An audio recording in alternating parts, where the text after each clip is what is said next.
that the cat's out of the bag and we've let you know that we're going to be doing online classes, we want to show you what's been going on here at Upholstery on Broadway and Broadway Upholstery School.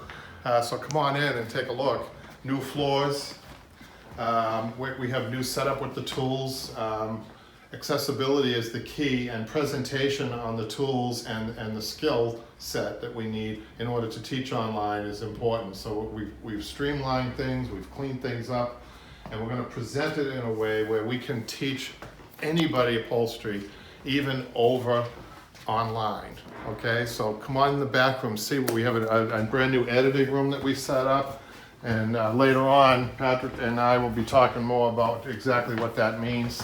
Better equipment, and to present ourselves better, to see visually, and sound is going to be much better than previous on the YouTube videos, although we're proud of the YouTube videos, but we are definitely upgrading from there. So a lot of painting, a lot of effort has gone into this, and we can't wait for these online classes, and we'll be announcing those soon. So we'll see you on the online.